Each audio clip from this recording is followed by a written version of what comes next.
Assalamualaikum warahmatullahi wabarakatuh. Kembali lagi di channel YouTube Klenik. Di video kali ini kami akan menuju ke sebuah situs, yaitu sebuah prasasti yang berada di hutan pinus, di tengah-tengah hutan pinus ya. Jadi langsung saja simak videonya. Salam ngeludus, ngeluyur turut situs. Langsung ke intro.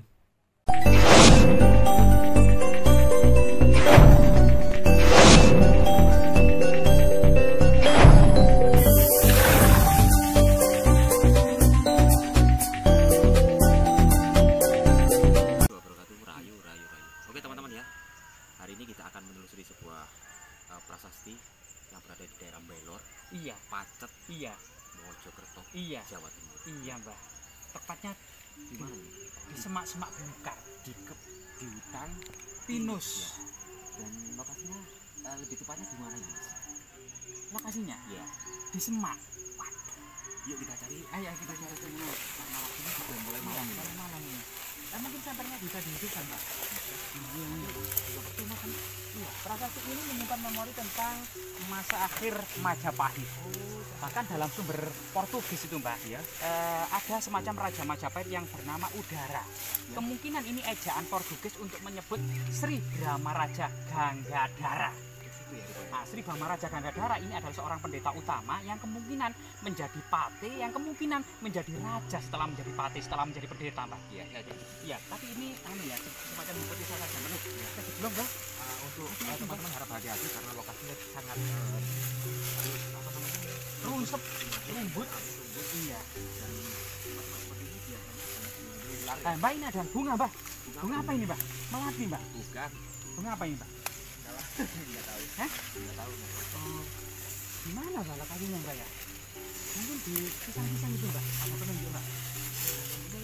Iya, ada sesuatu, Mbak. Nah, coba ya, teman-teman. Di sini ya. Jadi prasasti ini sebenarnya memang diduga mana, Mbak? Mungkin, Mbak. Bukan ini batu, Mbak. Tapi kok dibersihkan, Mbak? Ini ada batunya, sesuatu yang aneh, Mbak. Ini dibersihkan mungkin yang Ini untuk minum. Tuh, kental, Mbak. ya Anu, pinus, Mbak. Pinus. Loh, ini apa ini, Mbak? Dibersihkan ini, Mbak. Kemungkinan itu sesuatu yang magis, Mbak. Oh, itu, Mbak. Ada kotaan, Mbak. Nah, itu iya, Mbak. Ayo, Mbak. Ayo, Mbak. Oke teman-teman ini Kotakan. Harus dibersihkan ini, Mbak. benar-benar terbengkalai ini. Rayu, nggak terlantar ini, Mbak. Kenapa Pak? Ya, ini seperti ini. Rayu. Bawa air apa enggak, Mbak? Oh enggak. Nah, itu, Mbak. Prasestinya, Mbak. Ternyata sangat tinggi sekali dan Kayaknya saya coba senternya, Mbak. tidak terawat ya Mas ya. Iya. Ah, Tidak terawat teman-teman ya. Rawat teman-teman di dalam semak belukar teman-teman. Rahayu, rahayu, rahayu, rahayu. Ya, karena berlumut sulit untuk dikenali, Mbak. Nah, tapi akan terlihat ini ya. Masih terlihat ini ya. Nah, ini payung. Ya, ini payungnya terlihat, Mbak ya. Nah, payungnya sudah terlihat. Ini bagaimana cara biar ini apa ini bulan ya? Bulan atau matahari ya? Ya ini. Pelan-pelan aja kalau coba lihat. Nah, ini kakinya terlihat, Mbak ini. Iya. Nah, ini kan jejak kakinya. Nah, ini tapi payungnya kelihatan, Mbak. Nah, coba ya ini. Jadi rahayu, Mbak, rahayu, rahayu, rahayu. Ya, jadi di sini teman-teman kita akan menemukan sebuah jejak batu prasasti yang kemudian menurut sumber peta itu juga prasastinya sama, termasuk sumber di prasasti Jiu tahun 1486. Jadi akhir abad ke-15 eksistensi Majapahit itu masih ada dengan ditemukan berbagai macam lencana Girindrawardhana atau Girindrawardhana lancana, Mbak. Iya, iya. Nah, ini ada simbol payung, Mbak, kelihatan ya. Nah, kemudian ini ada dua telapak kaki, Mbak, ini dan ini, Mbak. Ya, kemudian di sini ini biasanya ada kendi, Mbak. Mana, Mbak? Ini.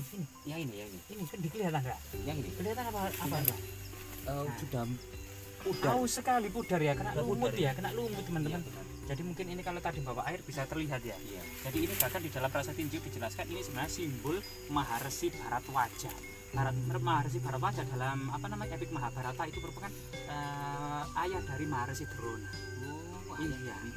Dan itu artinya memang sendi-sendi kehidupan yang berlandaskan pada agama Hindu Buddha di akhir abad ke-15 Masehi Majapahit itu masih kental. Nah ini, Pak. Dan simbol payung, kedua telapak kaki, kendi, dan tongkat, matahari, bulan. Ini juga merupakan simbol-simbol yang sama yang ditemukan di beberapa desa. Antara yang ditemukan di desa Petak, dalam prasasti Petak, ya, di desa Kembang Belor, kemungkinan nama kunonya Pengampulan, Mbak. Pengampulan. Iya, Pengampulan nama kuno dari Kembang Belor dulu, yaitu dari mata air yang sangat besar yang mengapul, yang saat ini itu menjadi Jubel. Oh, yang Jubel iya, ini. dulu kemungkinan masa kuno disebut Pengampulan, yaitu air yang mengepul. Nah, itu kemudian ada Batu, Sawak, Talasan Pung, dan Trailokyapuri. Trailokyapuri saat ini berada di Njiu, Mbak. Nah, ada di Keputran, ada juga prasastinya, Mbak. Ada ya? Ada Keputran, di makam Keputran itu juga ada. Di Randu Bango juga ada. Di Tempuran Punggeng juga ada. Jadi ada 7 desa yang disebut dalam prasasti Trailokyapuri atau prasasti Njiu tahun 1486. Prasasti ini dikeluarkan oleh Sri Maharaja Girindrawardhana Diyarana Wijaya karena untuk menganugerahkan sebuah tanah-tanah 7 tadi kepada seorang Brahma Raja yang bernama Sri Brahma Raja Ganggadhara. Karena pendeta tersebut berjasa telah membantu raja menduduki tahta Majapahit. Ketika dalam prasasti Petak disebutkan duk ayun-ayunan Yuda lawaning Majapahit. Ketika perang melawan Majapahit lagi naik turun, Pak. Ini jadi ada perang yang berlarut-larut di Majapahit antara keluarga kerajaan, Mbak. Yang ini kira-kira bisa dijelaskan tidak? Payung Ya, gitu ya. payung. Jadi payung artinya mengayomi, kaki artinya kekuasaan, Mbak. Jadi raja yang berkuasa mengayomi rakyatnya dengan air amerta, keabadian, kemakmuran dan kejayaan, dengan tongkat, dengan keadilan dan kebijaksanaan, matahari dan bulan selama matahari dan bulan masih bersinar di langit, gitu ya. Hendaknya kemudian tidak boleh mengganggu gugat tanah-tanah ini, Mbak. Karena tanah-tanah ini juga di dalam prasasti Petak itu disebutkan kutukan-kutukan yang menyeramkan bagi siapa saja yang melanggarnya. Iya, biasanya itu pendeta Makudur itu ya, membacakan kutukan, memecahkan telur di atas batu kalumpang, menyembelih ayam gitu ya. Itu kemudian membacakan kutukan. Ya, dengan biasanya kutukan itu seperti ini, barang siapa saja baik itu golongan 4 catur warna, yaitu golongan Brahmana, Kesatria, Waisa, Sudra, baik itu dalam golongan 4 catur asrama, Brahmacara, Grahasta, Wanaprasta, Sunyasa gitu ya.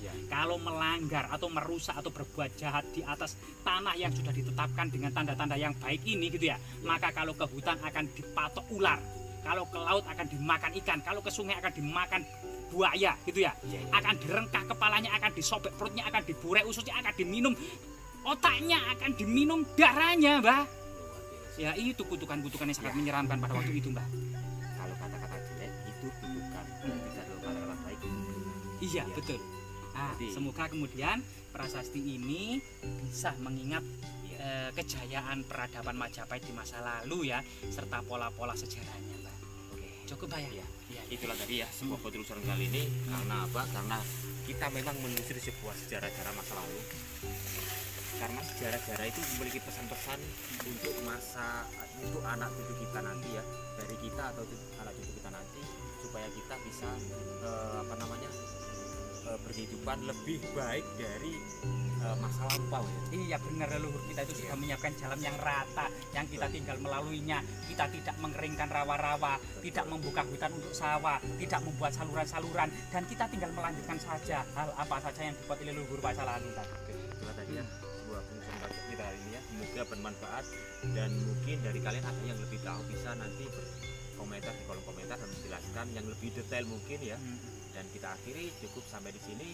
Assalamualaikum warahmatullahi wabarakatuh. Rahayu, rahayu, rahayu.